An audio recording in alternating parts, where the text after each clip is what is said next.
Bismillah, alhamdulillah, wassalatu wassalamu ala rasulillah wa ala alihi wa sahbihi wa man tabi'a hudah ila yaumil qiyamah.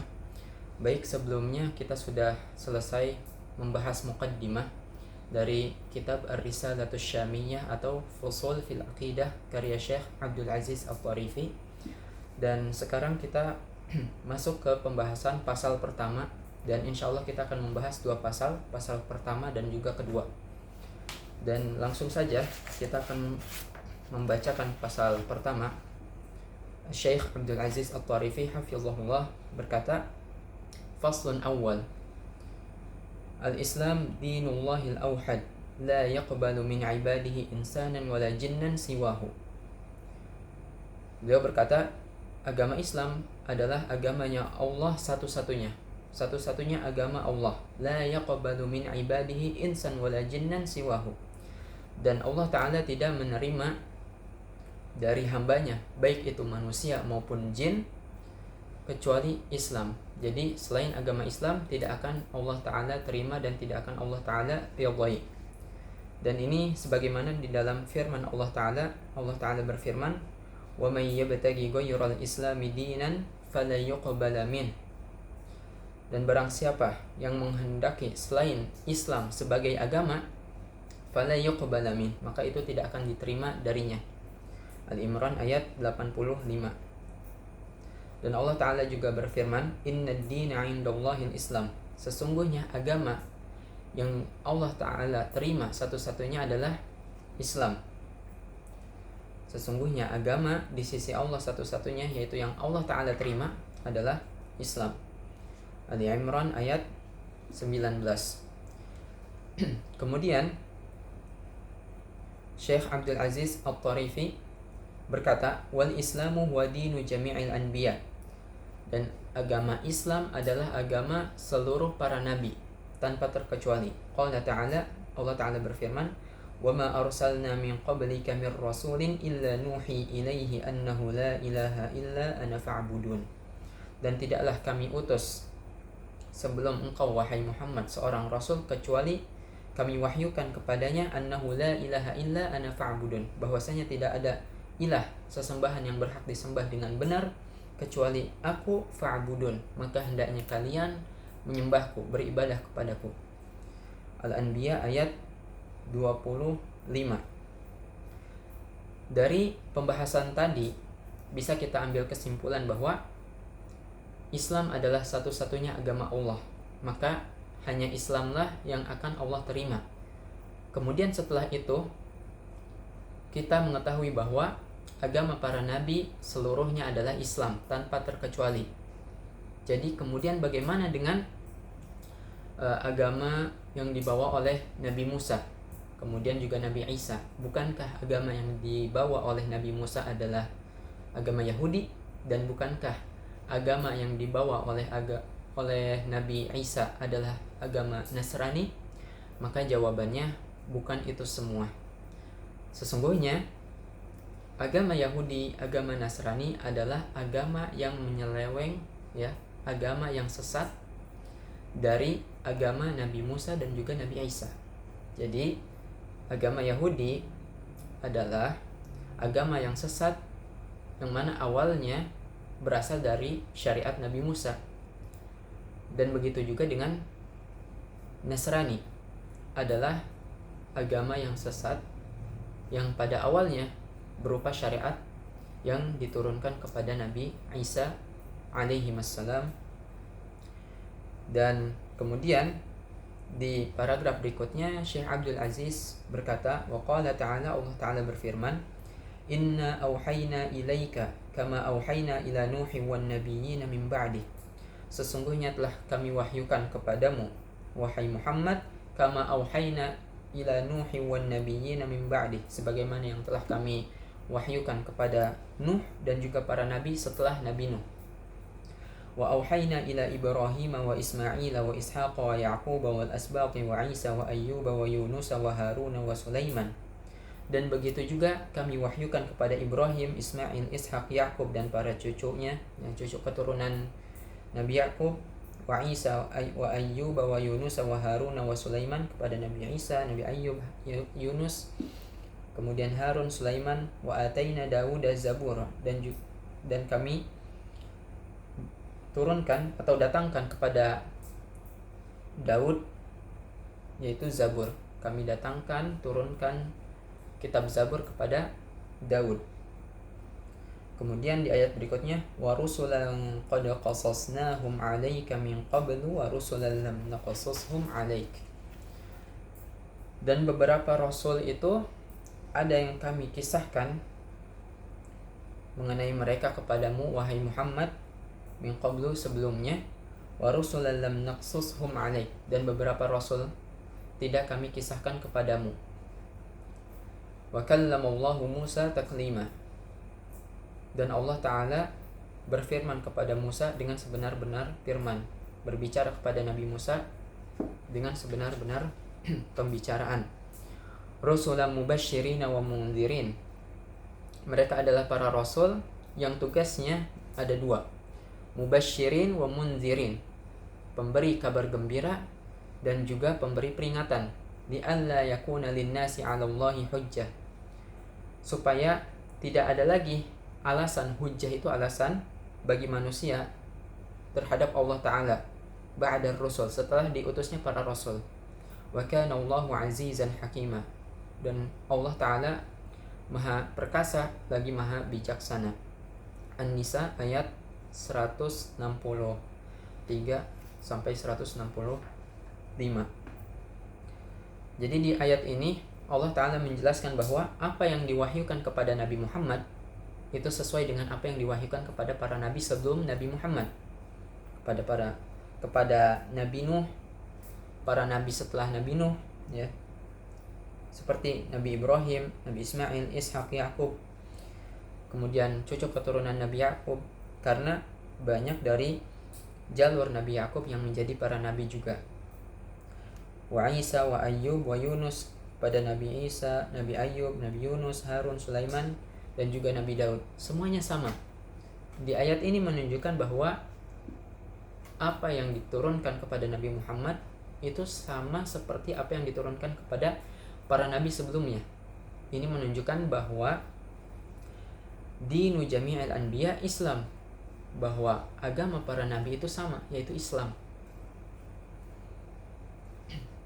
Kemudian setelah itu di ayat berikutnya Allah Ta'ala menjelaskan kepada kita bahwa beberapa dari para rasul tersebut ada yang dijelaskan kisahnya kepada Nabi Muhammad, dan sebagian lagi atau sisanya tidak Allah Ta'ala jelaskan, tidak Allah ceritakan kepada Nabi Muhammad SAW. Itu artinya bahwa para rasul yang Allah sebutkan di dalam Al-Quran, kemudian Nabi SAW jelaskan di dalam hadis, hanya sebagian saja. Berarti sisanya, yaitu ada beberapa rasul lagi yang banyak tentunya, para nabi dan juga rasul, tidak Allah Ta'ala jelaskan, tidak Allah Ta'ala beritahukan kepada kita, baik di dalam Al-Quran maupun di dalam hadis Nabi. Sehingga bisa kita ketahui bahwa jumlah para rasul dan para nabi itu banyak, dan tidak hanya terbatas pada apa yang di dalam Al-Quran dan juga di dalam hadis Nabi SAW. Kemudian setelahnya firman Allah Ta'ala, wa kallamallahu Musa taklima, dan Allah berfirman kepada Nabi Musa dengan sebenar-benar firman. Ini adalah bentuk kekhususan Nabi Musa alaihi salam, bahwa Allah Ta'ala berfirman langsung, ya, berbicara langsung kepada Nabi Musa tanpa perantara, tanpa ada perantara malaikat. Ini salah satu bentuk kekhususan Nabi Musa alaihi salam. Kemudian di ayat berikutnya, rusulan mubasysyirin wa mundzirin, ya.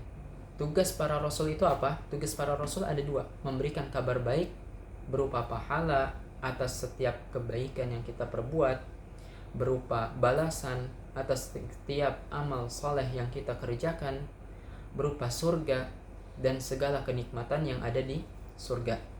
Wa mundzirin, dan tugas kedua adalah mereka sebagai pemberi peringatan.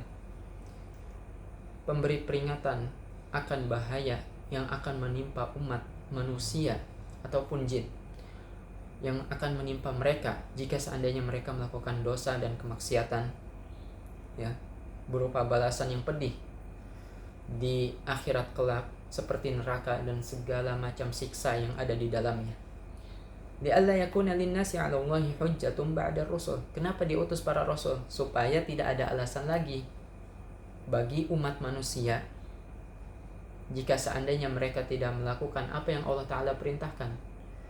Tidak ada alasan lagi bagi mereka yang tidak mentauhidkan Allah. Tidak ada alasan lagi bagi mereka yang melakukan kesyirikan. Tidak ada lagi alasan bagi mereka yang melakukan segala bentuk dosa yang Allah Ta'ala larang. Kenapa? Karena para rasul yang memberi kabar gembira dan juga memberikan peringatan sudah Allah utus. Jika seandainya mereka sudah Allah Ta'ala utus, otomatis tidak ada lagi alasan kita untuk mengatakan tidak tahu. Seperti itu. Kemudian wa kana Allahu azizan hakima. Allah Ta'ala jelaskan bahwa salah satu atau kedua sifat dari beberapa sifatnya adalah yang maha perkasa dan juga maha bijaksana. Perkasa dalam artian Allah Ta'ala mampu untuk mengazab mereka dan Allah Ta'ala mampu untuk memberikan balasan atas setiap amal soleh yang umat manusia lakukan. Hakima, Allah Ta'ala bersifat bijaksana. Jadi setiap apa yang Allah Ta'ala putuskan, setiap yang Allah Ta'ala lakukan, itu pasti ada hikmahnya. Kemudian di paragraf berikutnya, penulis yaitu Syekh Abdul Aziz berkata, wa ba'da an dzakara Allah li nabiyhi Nuhan wa Ibrahim wa Ishaq wa Yaqub wa Daud wa Sulaiman wa Ayyub wa Yusuf wa Musa wa Harun wa Zakaria wa Yahya wa Isa wa Ilyas wa Ismail wa Yasa wa Yunus wa Lut qala ulaika allazina hadallah fabihudahu muqtadi. Jadi setelah Allah Ta'ala menjelaskan atau menyebutkan nama-nama para rasul tersebut, ya, mulai dari Nabi Nuh, Nabi Ibrahim, Ishak, Yakub, Daud, Sulaiman, Ayub, Yusuf, Musa, Harun, Zakaria, Yahya, Isa, Ilyas, Ismail, Ilyasa, wa Yunus, Lut. Allah Ta'ala berfirman, dan ini di ayat yang lain, di surat yang lain, surat Al-An'am ayat 90. Allah Ta'ala berfirman, ulaika allazina hadallah. Mereka itulah yang Allah Ta'ala beri petunjuk. Fabihudahu muqtadi. Maka dengan petunjuk tersebut hendaknya engkau mengikutinya. Ini khitab atau perkataan yang ditujukan kepada Nabi Muhammad SAW. Jadi harus kita pahami dari ayat ini adalah bahwa Allah Ta'ala memberi petunjuk kepada para nabi sebelum Nabi Muhammad. Kemudian Allah Ta'ala memerintahkan Nabi Muhammad untuk mengikuti petunjuk tersebut. Artinya agamanya pasti sama. Apa yang diperintahkan pasti sama.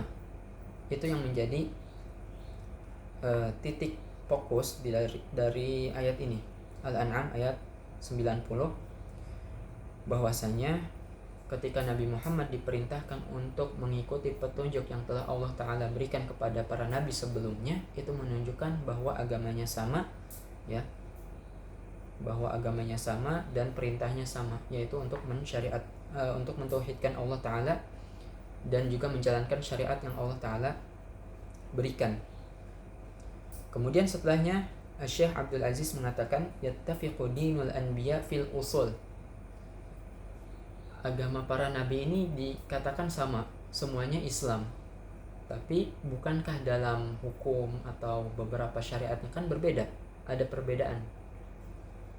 Lalu kemudian apa yang samanya? Maka dijelaskan di sini bahwa yang sama adalah yattafiqu dinul anbiya fil usul. Agama para nabi itu sama, sepakat di dalam permasalahan pokok agamanya.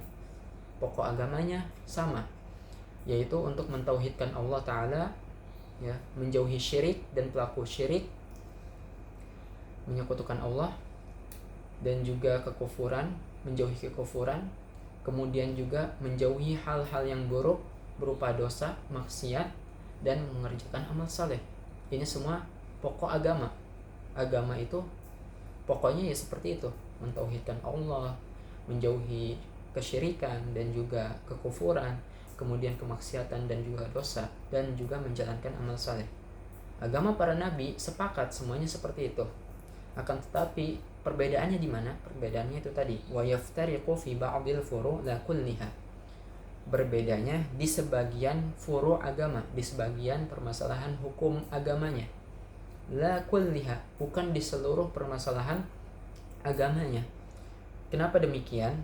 Karena kalau kita lihat di agamanya atau syariat, kita katakan syariatnya Nabi Daud. Syariatnya Nabi Daud ada puasa yang kita kenal dengan puasa Daud. Begitu juga pada syariatnya Nabi Musa, Nabi Isa, dan Nabi kita Muhammad sallallahu alaihi wasallam, kita puasa juga, puasa bulan Ramadan. Dan syariat tersebut ada pada seluruh syariat para nabi. Kemudian sholat juga ada, hanya saja pasti ada beberapa perbedaan. Ini menunjukkan bahwa perbedaan pada furu' atau cabang agama itu ada, tetapi bukan di keseluruhan furu' agama, hanya di sebagiannya saja. Kemudian Syekh Abdul Aziz mengatakan tataghayyarul furu' wa la tataghayyarul usul. Yang berubah-ubah itu cabang agama, furu' agama, bukan usul ad-din, bukan pokok agama. Faqad ba'atsallahu li bani Israila Musa wa Isa fanasakhallahu bil injilil munazzali ala Isa ba'dha ma fit Taurah al munazzalati ala Musa. Sungguh Allah Ta'ala telah mengutus kepada Bani Israel Musa dan Isa, Nabi Musa dan juga Nabi Isa. Fanasakhallahu bil injilil munazzal ala Isa, maka kemudian Allah Ta'ala menasakh, menghapuskan dengan kitab Injil yang diturunkan kepada Nabi Isa ba'dha ma fit Tauratil munazzalati ala Musa, beberapa hukum yang terdapat di dalam Taurat yang mana itu diturunkan kepada Nabi Musa sebelumnya. Ini kalau kita perhatikan, Allah Ta'ala menurunkan atau mengutus kepada Bani Israel 2 orang nabi, yang sebelumnya Nabi Musa, yang mana di dalam Taurat ada hukum-hukum, ada syariat-syariat. Kemudian setelah itu Allah Ta'ala turunkan kepada Bani Israel atau utus kepada Bani Israel Nabi Isa, yang mana Nabi Isa membawa kitab Injil. Di dalam Injil itu ada beberapa hukum yang terdapat di dalam Taurat dihapuskan. Apa yang sebelumnya diharamkan diperbolehkan, dan juga sebaliknya. Padahal keduanya diutus kepada umat yang sama, kaum yang sama, itu Bani Israel. Allah Ta'ala berfirman mengenai perkataan Nabi Isa untuk umatnya atau untuk kaumnya, wa musaddiqan lima baina yadayya minat Taurah wa liuhilla lakum ba'dalladzi harrima 'alaikum. Nabi Isa itu diturunkan musaddiqan lima baina yadayya minat Taurah, membenarkan kitab Taurat, lima baina yadayya minat Taurah. Nabi Isa diturunkan dalam keadaan beliau membenarkan Taurat yang diturunkan kepada Nabi Musa, bahwa itu adalah firman Allah. Akan tetapi setelah itu Allah Ta'ala berfirman, wa liuhilla lakum ba'dalladzi harrima 'alaikum. Dan juga aku diturunkan, kata Nabi Isa, untuk menghalalkan, memperbolehkan apa yang sebelumnya diharamkan kepada kalian, yaitu di dalam Taurat. Waji'tukum biayatin mir rabbikum, kata Nabi Isa, aku mendatangi kalian dengan membawa ayat dari Rabb kalian, dari Tuhan kalian. Fattaqullaha wa ati'un, maka hendaknya kalian bertakwa kepada Allah dan mentaatiku, mentaati perintah tersebut. Kemudian wa Musa wa Isa nabiyani bu'itsa fi ummatin wahidah. Dan Nabi Musa dengan Nabi Isa, keduanya adalah seorang nabi, sama-sama yang nabi yang diturunkan atau diutus terhadap umat yang sama, kepada umat yang sama. Fakhtalafa ba'du furu'ihima fa kaifa bi ghairihima. Walaupun begitu, syariat atau cabang agamanya berbeda. Nabi Musa punya syariat, Nabi Isa punya syariat. Apa yang dihalalkan atau diharamkan di syariatnya Nabi Musa malah diperbolehkan pada syariat Nabi Isa, dan begitu juga sebaliknya. Maka bagaimana jika seandainya ada dua orang nabi yang diutus pada dua kaum yang berbeda? Tentu syariatnya pasti berbeda. Kemudian thumma lam tabqa syir'atun illa waqad dakhalaha at-tahrif. Allah Ta'ala jelaskan bahwa tidaklah ada suatu syariat pada para nabi terdahulu sebelum Nabi Muhammad kecuali pasti mengalami perubahan, pasti mengalami penyelewengan, penyesatan. Qala Allah Ta'ala, wa inna minhum lafariqan yalwuna alsinatahum bil kitabi litahsabuhu minal kitab wa ma huwa minal kitab wa yaquluna huwa min 'indillah wa ma huwa min 'indillah wa yaquluna 'ala Allahi al-kadhiba wa hum ya'lamun. Allah Ta'ala berfirman, dan sesungguhnya dari mereka, yaitu Bani Israel, la fariqan yalwuna alsinatahum bil kitab, ada suatu kelompok dari mereka yang memutarbalikkan lisan mereka bil kitab, berkenaan dengan Alkitab, kitab suci yang diturunkan kepada mereka. Mereka memutarbalikkan lisannya, litahsabuhu minal kitab, agar kalian menyangka bahwa perkataan mereka itu bagian dari kitab suci. Wa ma huwa minal kitab, padahal itu bukan bagian dari kitab suci. Wa yaquluna huwa min 'indillah, mereka, yaitu kelompok tersebut, mengatakan bahwa perkataan tadi datang dari Allah Ta'ala. Wa ma huwa min 'indillah, padahal itu bukan dari Allah Ta'ala. Wa yaquluna 'ala Allahil kadzib wa hum ya'lamun, dan mereka mendustai atas nama Allah Ta'ala, berdusta atas nama Allah Ta'ala, wa hum ya'lamun, dalam keadaan mereka mengetahui hal tersebut. Mereka dengan sadar melakukan hal tersebut, merubah apa yang ada di dalam kitab suci mereka. Di dalam ayat ini kita bisa mengambil setidaknya dua faedah. Yang pertama, bahwa Allah Ta'ala menjelaskan bahwa kitab suci sebelum Al-Quran itu mengalami perubahan, mengalami penyelewengan.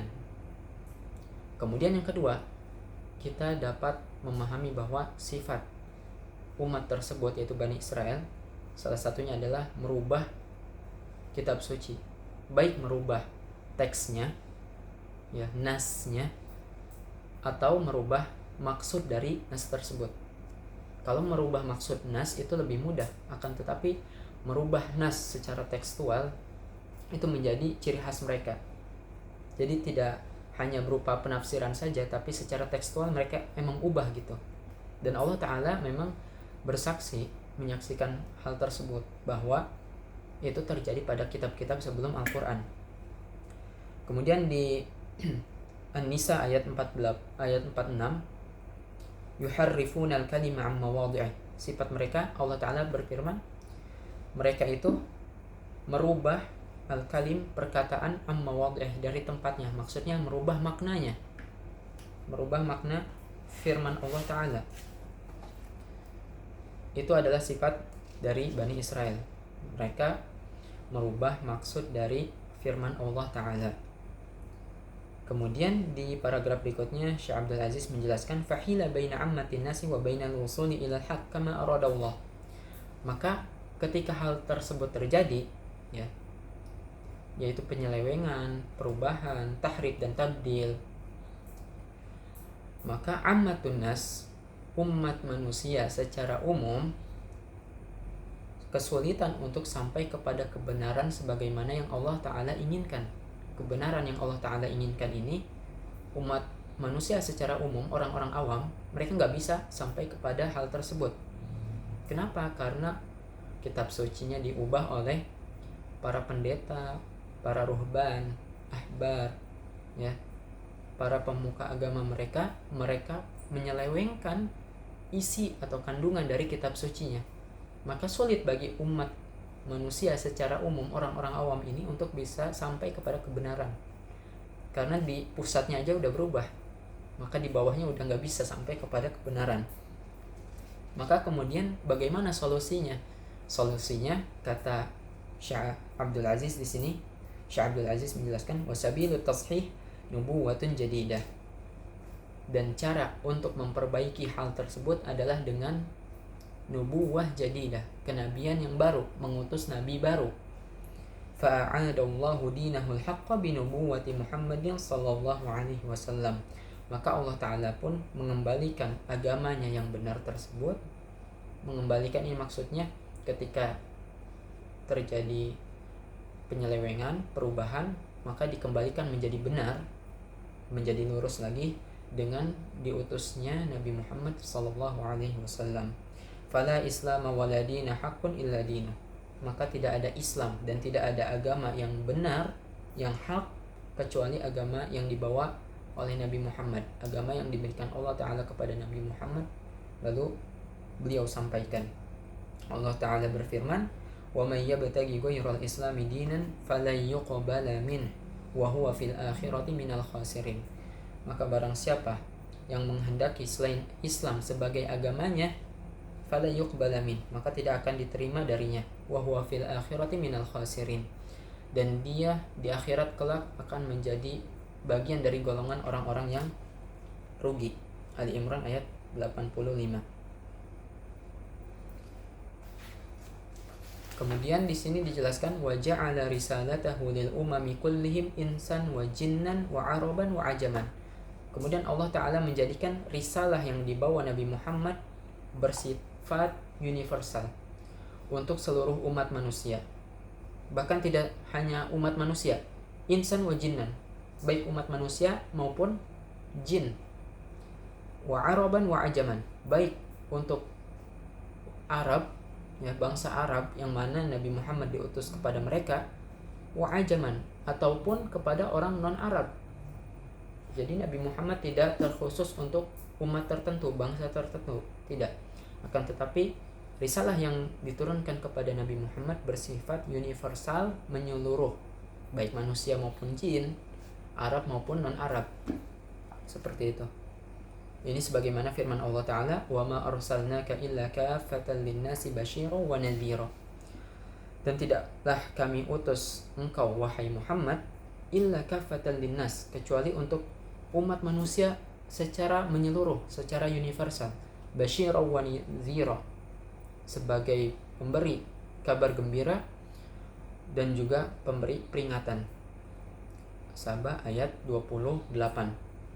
Kemudian di dalam Sahih Muslim dari Abu Hurairah radhiyallahu anhu an Rasulillah sallallahu alaihi wasallam, dari Rasulullah sallallahu alaihi wasallam bahwasanya beliau bersabda, "Wallazi nafsu Muhammadin biyadihi." Demi zat yang mana jiwa Muhammad berada di tangannya, la yasma'u bi ahadun min hadhil ummah, tidaklah seseorang dari umat ini, umat manusia maksudnya, tidaklah seseorang dari umat ini mendengar tentangku, Yahudiyun wala Nasraniyun, baik dia beragama Yahudi maupun Nasrani, thumma yamutu wa lam yu'min billadzi ursiltu bih, kemudian dia mati dalam keadaan tidak beriman dengan apa yang aku diutus dengannya, illa kana min ashabin nar, kecuali dia pasti menjadi golongan penduduk neraka.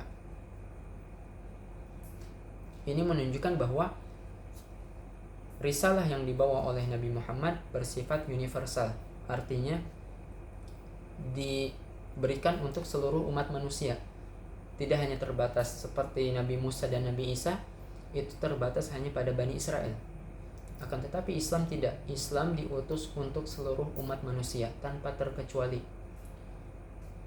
Maka dari itu Nabi Muhammad di dalam hadis ini menjelaskan bahwa tidaklah seorang pun mendengar mengenai kenabianku, mengenai bahwa aku diutus untuk umat manusia secara keseluruhan, kemudian jika seandainya dia telah mendengar hal tersebut tapi dia mati dalam keadaan dia tidak beriman dengan apa yang diutus Nabi Muhammad dengannya, maka pasti masuk neraka, menjadi penduduk neraka. Seperti itu. Ini menunjukkan bahwa risalahnya bersifat universal. Kemudian waqad hafizallahu al-Qur'ana min at-tahrif wa at-tabdil. Syekh Abdul Aziz menjelaskan Al-Qur'an itu terjaga dari tahrif, perubahan, dan juga penyelewengan, tabdil. Dan sebagaimana firman Allah Ta'ala, inna nahnu nazzalna dzikra wa inna lahu lahafizun, dan sesungguhnya kamilah yang menurunkan adzikra, maksudnya adalah Al-Quran. Wa inna lahu lahafizun, dan kami pula lah yang akan menjaganya, menjaga Al-Quran, maksudnya menjaga dari perubahan, perusakan dan sebagainya.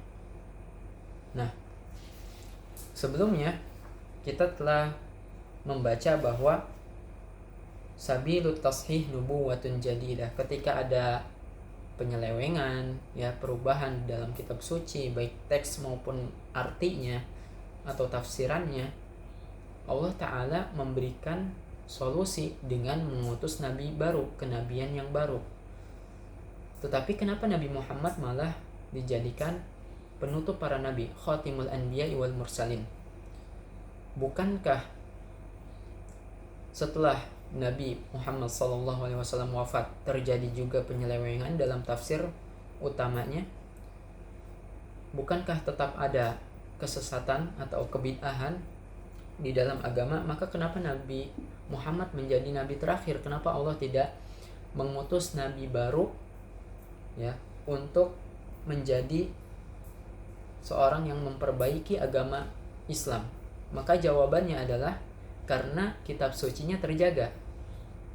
Berbeda dengan kitab suci sebelum Al-Quran, itu tidak terjaga.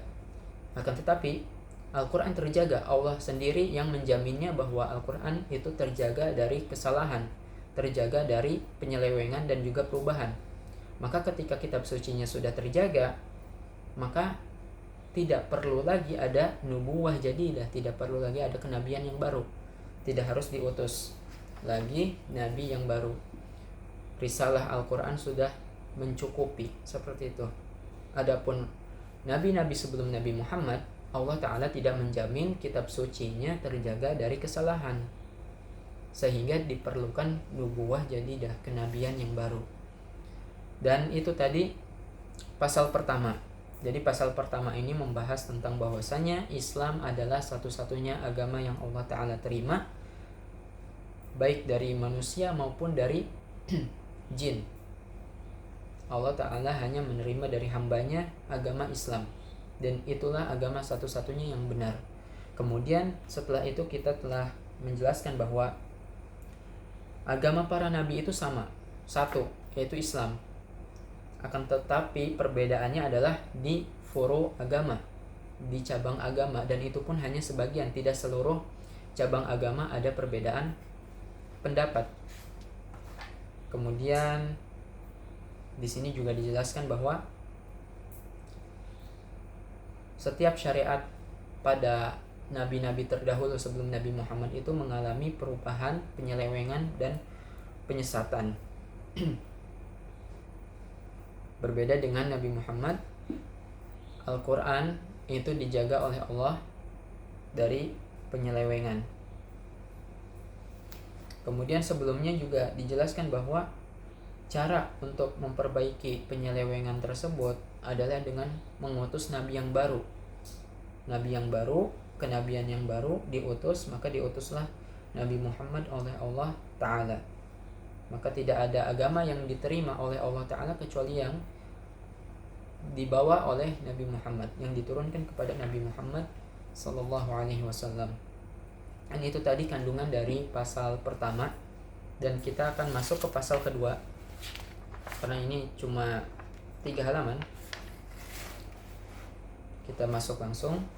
Qala Syekh Abdul Aziz At-Tarifi hafizahullah, faslun tsanin la yufassiru al-islam wa yubayyinu muradallahi fihi illa Allah fi kitabihi wa fi sunnati nabiyhi sallallahu alaihi wasallam. Tidak ada yang berhak menafsirkan Islam dan juga menjelaskan maksud Allah Ta'ala berkenaan dengannya illallah, kecuali Allah Ta'ala sendiri, baik itu di dalam Al-Quran maupun di dalam hadis Nabi SAW.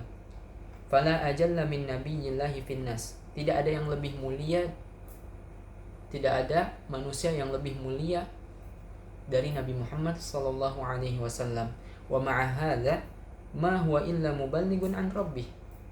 Walaupun demikian, Nabi Muhammad hanya memiliki tugas menyampaikan wahyu dari Rabbnya, menyampaikan risalah dari Allah Ta'ala. tidak lebih. Nabi Muhammad bukan seorang yang memberikan syariat baru. Nabi Muhammad tidak memberikan syariat, Nabi Muhammad tidak memberikan hukum. Semua hukum Islam yang kita ketahui itu datang dari Allah Ta'ala. Nabi Muhammad hanya menyampaikan hal tersebut, muballigh, menyampaikan hal tersebut. Allah Ta'ala berfirman, Ya ayyuhar rasul balligh ma unzila ilaika min rabbik, dalam Al-Maidah ayat 67. Wahai Rasul, kata Allah Ta'ala, yaitu Nabi Muhammad SAW, balligh ma unzila ilaika min rabbik, sampaikanlah apa yang diturunkan kepadamu dari Tuhanmu. Jadi dari ayat ini jelas bahwa tujuan atau tugas Nabi Muhammad adalah untuk menyampaikan apa yang telah Allah Ta'ala berikan atau turunkan kepadanya. Hanya sekedar itu, tidak lebih. Bukan yang memberikan syariat baru, ya, bukan yang menurunkan hukum. Nabi Muhammad hanya menyampaikan hal tersebut saja. Dan wa'alan nabi ma'al balag al-bayan, bersamaan dengan tugas menyampaikan, Nabi Muhammad juga memiliki tugas yang kedua, yaitu untuk menjelaskan risalah yang disampaikan tersebut.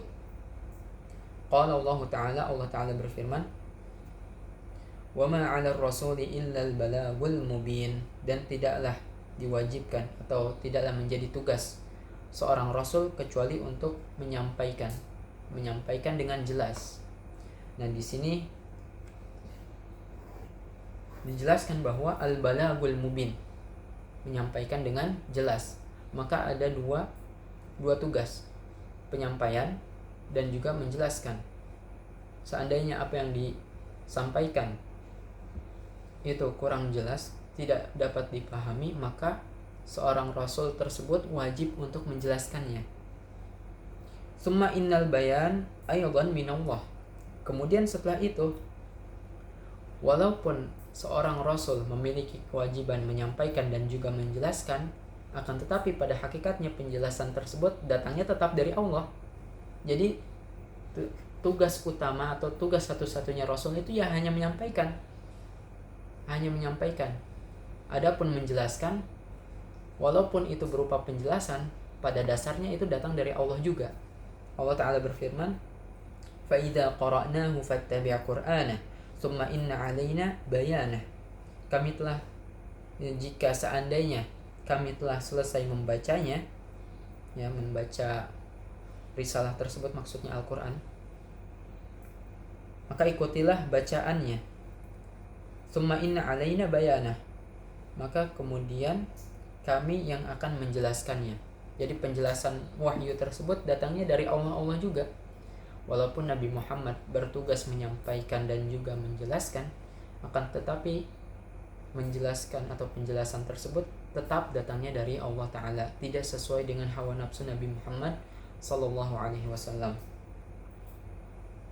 Jadi bisa kita ambil kesimpulan bahwa agama Islam, ya, penjelasannya, maksud Allah Ta'ala berkenaan dengan agama Islam itu tidak ada yang mengetahuinya kecuali Allah Ta'ala, dan tidak ada yang berhak untuk menafsirkan maksud Allah Ta'ala di dalam agama kecuali ya Allah Ta'ala sendiri. Bahkan Nabi SAW hanya bertugas untuk menyampaikan dan juga menjelaskan. Kemudian penjelasan tadi datangnya tetap dari Allah Ta'ala, bukan sesuai dengan keinginan Nabi Muhammad SAW. Padahal beliau adalah fala ajalla min nabiyillahi finnas. Padahal beliau adalah manusia terbaik, manusia paling mulia. Bahkan dikatakan makhluk paling mulia, makhluk terbaik, tidak ada tandingannya. Akan tetapi beliau hanya menjelaskan, atau sebelumnya menyampaikan kemudian menjelaskan apa yang diturunkan kepadanya, tidak lebih. Kemudian fasunnatu wahyun minallahi ila nabi. Kemudian sunnah itu yang biasa kita kenal dengan hadis, yaitu aqwal Rasulillah, af'aluhu, iqraruhu, ya, perkataan Rasulullah, perbuatan Rasulullah, persetujuan Rasulullah, itu disebut sunnah,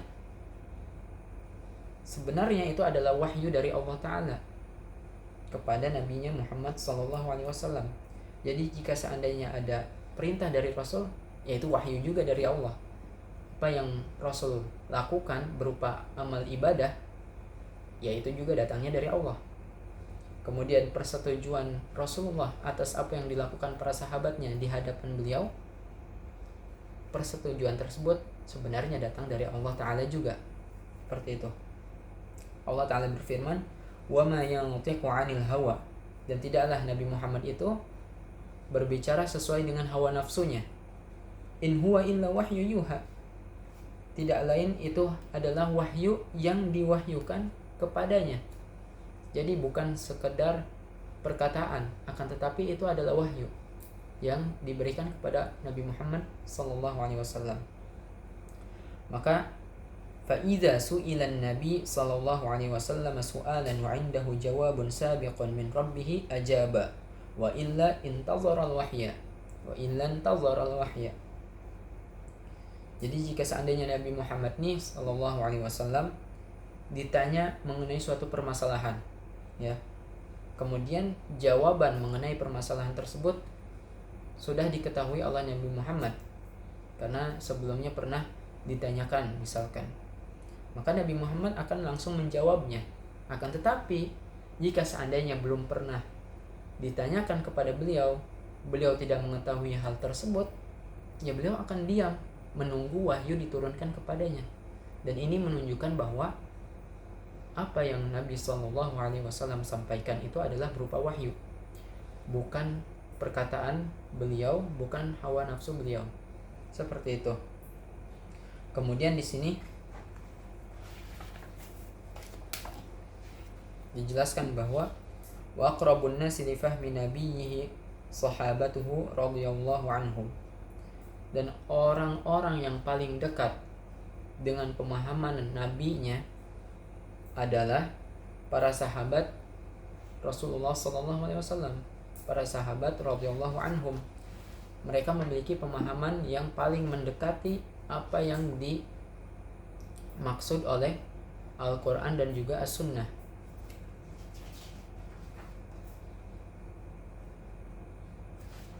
Kenapa demikian?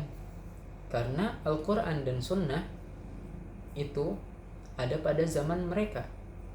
Mereka menyaksikan langsung asbabun nuzul, mereka menyaksikan langsung sebab diturunkannya ayat, ya. Mereka juga mengetahui asbabul wurud, sebab hadis itu apa, kenapa Nabi SAW berkata demikian, mereka mengetahui. Selain itu mereka juga kuat dalam bahasa Arab. Mereka masih kuat di dalam bahasa Arabnya. Dan mereka adalah sahabat Nabi. Itu saja sudah menjadi suatu ciri atau suatu hal yang dapat menjelaskan kepada kita kenapa pemahaman mereka paling tepat dan paling mendekati dengan apa yang diinginkan Allah dan juga Rasulnya. Karena itu menjadi bisa kita katakan kekhususan mereka, yaitu mereka lebih paham dengan apa yang diturunkan di dalam Al-Quran dan juga hadis Nabi, karena mereka hidup bersama dengan Nabi Muhammad SAW. Kemudian Syekh Abdul Aziz mengatakan, wa fahmuhum lil Qur'ani hujjah, pemahaman sahabat berkenaan dengan Al-Quran itu hujjah, menjadi landasan dalil. Jika seandainya Ibnu Abbas menafsirkan ayat di dalam Al-Quran, itu menjadi hujjah, menjadi dalil, kita bisa ambil perkataannya. Wa man qala inna ahadan yamliku at-tashri'an ghayrallahi fid dini tahlilan wa tahriman faqad syaraka Allah fi hukmi. Dan kemudian barang siapa mengatakan bahwa ada seseorang yang memiliki hak untuk mensyariatkan ghairallah, selain daripada Allah Ta'ala, fid din, dalam agama Islam, tahlilan wa tahriman, baik menghalalkan ataupun mengharamkan, faqad syarakallahu fi hukmi, maka telah menyekutukan Allah di dalam kekhususannya, yaitu berupa hukum. Allah Ta'ala memiliki kekhususan, salah satunya adalah menentukan hukum. Itu hanya diperbolehkan oleh Allah Ta'ala atau bagi Allah Ta'ala, tidak bagi selain Allah Ta'ala. Karena telah kita ketahui Nabi Muhammad saja hanya menyampaikan, kemudian menjelaskan, tidak lebih dari itu, dan penjelasannya pun dari Allah Ta'ala. Maka bagaimana dengan memberikan hukum, memberikan syariat? Itu lebih besar dari sekedar menyampaikan. Maka jika seandainya ada orang yang dia merasa bahwa hukum Allah Ta'ala tidak lebih baik dari apa yang dia tentukan, atau memandang bahwa hukum Allah Ta'ala sudah kuno dan diperbolehkan untuk memilih apa yang selain Allah Ta'ala tentukan dari hukum, maka telah kufurlah dia. Karena faqad syarakallahu fi hukmih, dia telah menyekutukan Allah di dalam memberikan hukum. Memberikan hukum, memberikan syariat, itu adalah kekhususan Allah Ta'ala, tidak diperbolehkan bagi selain Allah Ta'ala. Karena sebagaimana tadi, Nabi saja hanya menyampaikan dan menjelaskan. Wa hadza kufrun wa syirkun la yukhtalaf, ya. Dan ini adalah kekufuran dan kesyirikan, tidak ada perselisihan mengenai hal tersebut. Jadi sudah ijma, tidak ada yang mengatakan bahwa hal tersebut diperbolehkan, la yukhtalaf. Jadi kekhususan Allah selain, pertama, kekhususan rububiyah, yaitu menciptakan, ya, mematikan, memberi rizki dan sebagainya. Kemudian juga Allah memiliki kekhususan yang kedua adalah ubudiyah, untuk diibadahi. Allah juga memiliki kekhususan yang ketiga, yaitu hakimiyah, menentukan hukum. Hanya Allah lah yang boleh memberikan hukum, tidak selainnya. Seperti itu. 3 tadi menjadi kekhususan Allah Ta'ala, kekhususan Rabb, Tuhan, menciptakan, ya, mematikan, memberi rizki, menolak rizki dan sebagainya, menolak bala, memberikan bencana. Kemudian ubudiyah, untuk diibadahi, disembah. Kemudian yang ketiga hakimiyah, memberikan hukum. 3 tadi hanya berhak untuk Tuhan, Allah Ta'ala. Kemudian Syekh Abdul Aziz berkata, "Fallahu lam yunzil kitabahu illa wa li kalamihi ma'nan yuridu." Dan Allah Ta'ala tidaklah menurunkan kitabnya illa wa li kalamihi ma'nan yuridu, kecuali pasti ada makna yang diinginkan dari firman yang termaktub di dalam kitab tersebut. Allah Ta'ala menurunkan Al-Quran kepada nabinya. Dalam Al-Quran ada firman Allah Ta'ala, perkataan Allah Ta'ala. Dan pasti dari seluruh firman tersebut Allah memberikan makna, kandungan yang Allah Ta'ala inginkan dari ayat tersebut. Jadi tidak Allah turunkan ayat-ayat tadi bersifat sia-sia. Semua ada maknanya, semua mengandung makna, ya. Ayat-ayat tadi mengandung makna yang Allah Ta'ala inginkan. Wa muraduhu la yufassiruhu illa hu wa man azina lahu min khalqih. Dan adapun maksud dari perkataan Allah Ta'ala, firman Allah Ta'ala yang ada di dalam Al-Quran, maka tidak ada yang berhak atau tidak ada yang boleh menafsirkannya kecuali Allah Ta'ala sendiri. Jadi Al-Quran itu bisa ditafsirkan dengan Al-Quran lagi. Ayat satu menafsirkan ayat yang lain. Makanya tidak ada yang berhak menafsirkan Al-Quran kecuali Allah Ta'ala. Maksudnya Al-Quran dengan Al-Quran. Wa man adzina lahu min khalqih. Dan juga yang Allah Ta'ala berikan izin untuk menjelaskan kandungan tersebut dari makhluknya, yaitu siapa? Para nabi, Nabi Muhammad. Allah Ta'ala berikan izin untuk Nabi Muhammad menjelaskan apa yang terkandung di dalam Al-Quran. Karena tugas Nabi Muhammad itu tadi menyampaikan dan juga menjelaskan apa yang beliau sampaikan. Walinnaziri fil Qur'an ayyastanbita minhu bisyaratain. Jadi seandainya ada seseorang yang ingin meneliti Al-Quran, membedah Al-Quran, mengambil faedah dari Al-Quran, ayyastanbita minhu bisyaratain, maka hendaknya atau wajib bagi dia untuk beristinbat, mengambil faedah, mengambil hukum ya dari Al-Qur'an dengan dua syarat. Syarat pertama, alla yakhruja 'anil lisanil arabi wa wad'i. Hendaknya tidak keluar dari koridor bahasa Arab. Karena Al-Qur'an diturunkan dengan berbahasa Arab, maka tidak boleh ditafsirkan kecuali dengan bahasa Arab pula. Fil ifradi wa tarkib, baik dalam susunan tersendiri, maksudnya kata per kata, atau dalam keadaan tarkib, dalam keadaan tarkib tersusun berupa kalimat, itu harus ditafsirkan sesuai dengan lisanul arabi, dengan bahasa Arab. Kemudian yang kedua, syarat yang kedua, alla yukhalifa ma'nan thabata fil qur'ani sharihan. Hendaknya tidak menyalahi suatu makna yang telah tetap di dalam Al-Qur'an secara jelas. Jadi misalkan ada suatu makna di dalam Al-Qur'an, atau suatu kata di dalam Al-Qur'an ya, maknanya demikian sudah dijelaskan di dalam Al-Qur'an sendiri secara jelas, maka tidak boleh dijelaskan atau ditafsirkan kecuali dengan hal tersebut karena sudah jelas. Nah, untuk sebelumnya kan syarat pertama adalah sesuai dengan bahasa Arab. Apakah cukup dengan bahasa Arab? Tentu tidak ya.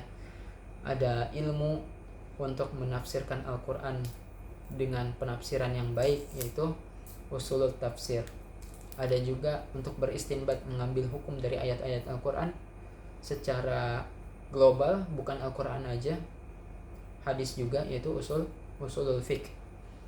Jadi seandainya untuk menafsirkan Al-Qur'an, jika ingin menafsirkan Al-Qur'an, maka perhatikan dua tadi, bahasa Arab, dan tidak hanya bahasa Arab, ilmu-ilmu lainnya yang berkenaan dengan itu.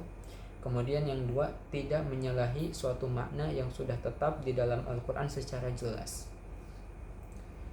Kemudian Syekh Abdul Aziz menjelaskan, fama kullu ma yunsabu ilallahi lillah, maka tidak setiap yang dinisbatkan kepada Allah itu bagi Allah Ta'ala, milik Allah Ta'ala. Kenapa? Karena faqad dhalla ahlul kitab bitakallufil istinbat. Ahlul kitab, ahli kitab itu mereka sesatnya karena apa? Sesatnya karena mereka berlebihan di dalam istinbat, mengambil hukum,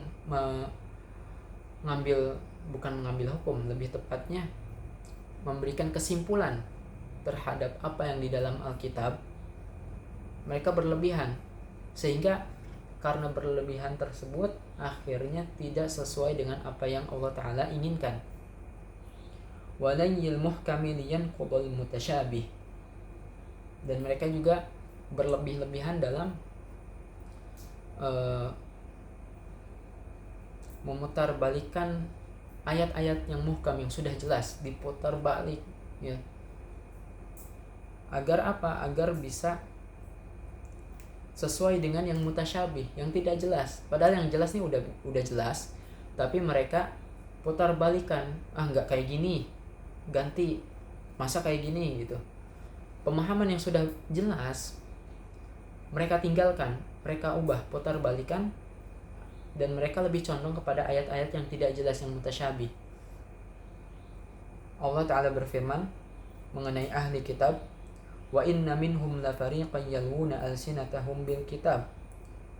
Ini ayat yang tadi yang kita sebutkan di dalam Ali Imran ayat 78. Dan sesungguhnya dari mereka itu ada suatu kelompok yang mana mereka memutar lidah mereka, memutar balikan kata ya bil kitab, dengan kitab sucinya, litahsabuhu minal kitab, agar kalian mengira bahwa perkataan mereka itu bagian dari kitab suci, firman Allah Ta'ala.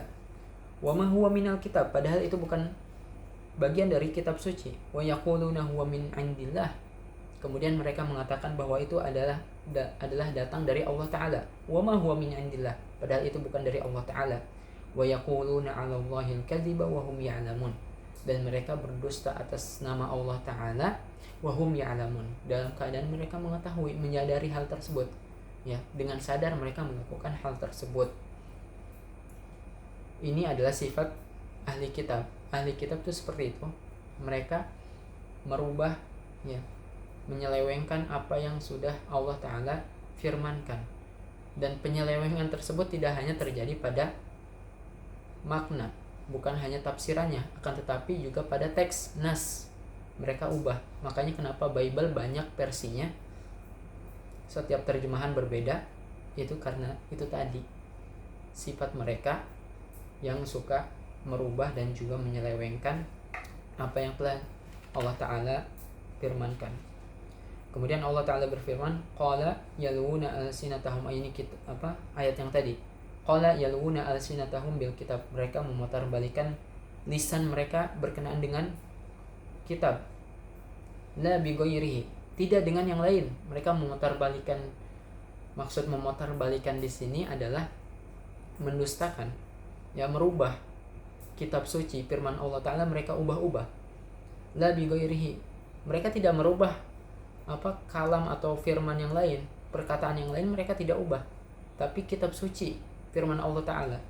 Kenapa? Litahsabuhu, agar kalian mengira itu perkataan tersebut adalah bagian dari kitab suci. Li syiddati qurbihi minhu im'anan fit tadlil, karena saking dekatnya dengan hal tersebut, sehingga kalian akan mengira bahwa itu bagian dari kitab suci.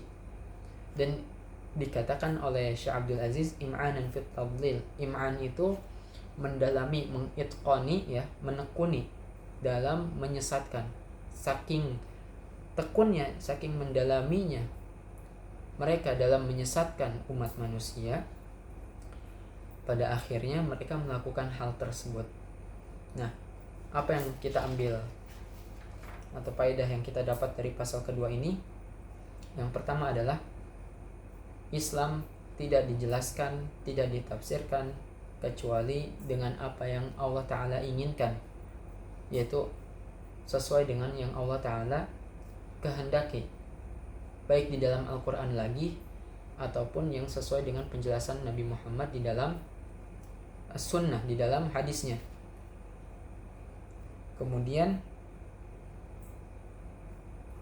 sunnah, hadis, perkataan, perbuatan, dan juga persetujuan Nabi itu adalah wahyu dari Allah. Karena Nabi SAW memiliki tugas selain menyampaikan adalah menjelaskan. Kemudian penjelasan tersebut tetap datangnya dari Allah Ta'ala. Sehingga mau bagaimanapun juga apa yang Rasulullah SAW sampaikan itu ya datangnya dari Allah. Tidak ada satupun yang berupa hawa nafsu Nabi Muhammad SAW yang sesuai dengan keinginan Nabi Muhammad sendiri, itu tidak ada. Dan yang menjadi bukti akan hal tersebut adalah ketika Nabi ditanya mengenai sesuatu, jika memang sudah ada jawabannya, sudah diketahui, Nabi akan jawab. Akan tetapi, ya, ketika Nabi Muhammad tidak mengetahui, Nabi akan menunggu wahyu diturunkan kepadanya. Itu menunjukkan bahwa penjelasan atau jawaban Nabi Muhammad itu berupa wahyu dari Allah Ta'ala, bukan hanya perkataan beliau saja. Kemudian dijelaskan juga bahwa orang-orang yang paling mendekati pemahaman Nabi Muhammad SAW adalah para sahabatnya, yang dapat memahami dengan baik, ya, yang paling baik pemahamannya berkenaan dengan Al-Quran dan juga hadis Nabi adalah para sahabat. Maka ketika pemahaman mereka mengenai suatu ayat Al-Quran itu menjadi hujah, tafsiran mereka, jika mereka bersepakat atas tafsiran tersebut, ya, bahwa maknanya ini, para sahabat itu sepakat bahwa makna dari ayat ini adalah A, maka itu sudah menjadi hujah, harus diikuti. Karena itu sudah menjadi ijma. Kemudian juga dijelaskan di sini bahwa siapa saja yang mengaku bahwa dia memiliki hak untuk menetapkan hukum selain Allah Ta'ala, maka dia telah kufur, melakukan kekufuran dan juga kesyirikan. Dan ini sudah ijma, karena itu adalah kekhususan Allah Ta'ala. kekhususan Allah Ta'ala ada 3 tadi. Yang pertama, kekhususan berupa rububiyah, menciptakan, memberikan rizki, mematikan, ya, menghidupkan dan sebagainya. Itu kekhususan Allah yang sifatnya rububiyah. Kemudian yang kedua, ubudiyah. Allah itu memiliki kekhususan untuk disembah, diibadahi. Maka tidak boleh ada seorang pun atau satu makhluk pun yang diibadahi, disembah kecuali Allah. Selain Allah Ta'ala tidak diperbolehkan. Kemudian kekhususan Allah Ta'ala yang ketiga adalah hakimiyah. Allah memiliki kekhususan dalam menetapkan syariat, menetapkan hukum. Tidak ada satu makhluk pun yang diperbolehkan untuk menetapkan hukum selain Allah Ta'ala. Seperti itu. Kemudian juga dijelaskan di sini bahwa apa yang diturunkan oleh Allah Ta'ala di dalam Al-Quran pasti memiliki makna yang dikehendaki oleh Allah Ta'ala, dan itu tidak dapat ditafsirkan kecuali dengan yang sesuai dengan apa yang Allah Ta'ala kehendaki, dan juga ditafsirkan oleh siapa yang Allah Ta'ala izinkan dari makhluknya, yaitu para nabi. Kemudian syarat untuk beristinbat, mengambil hukum faedah dari Al-Quran ada 2. Harus sesuai dengan lisanul Arabi, bahasa Arab, baik dalam keadaan ifrad maupun tarkib, dalam keadaan kata per kata maupun suatu susunan kalimat. Dan yang kedua, tidak boleh menyalahi suatu makna yang sudah tetap di dalam Al-Quran secara jelas. Dan yang terakhir adalah sebab dolal atau sebab sesatnya ahli kitab, yaitu mereka berlebihan dalam istinbat. Mereka berlebihan dalam beristinbat apa yang ada di dalam kitab suci mereka, ya. Pada akhirnya mereka merubah kitab suci mereka, baik berupa nas tekstualnya ataupun maknanya. Dan itu tadi yang bisa kita jelaskan pada video kali ini. Jadi kita sudah mempelajari muqaddimah di video sebelumnya, kemudian juga di video ini 2 pasal 1 dan 2, dan insya Allah kita lanjutkan pada video berikutnya, pertemuan berikutnya di pasal ketiga. Semoga bermanfaat. Kurang dan lebihnya mohon maaf. Apa yang kurang dipahami bisa ditanyakan di kolom komentar. Allahumma salli wa sallim ala sayyidina Muhammad. Subhanakallahumma wa bihamdik asyhadu an la ilaha illa anta astaghfiruka wa atubu ilaik. Assalamualaikum warahmatullahi wabarakatuh.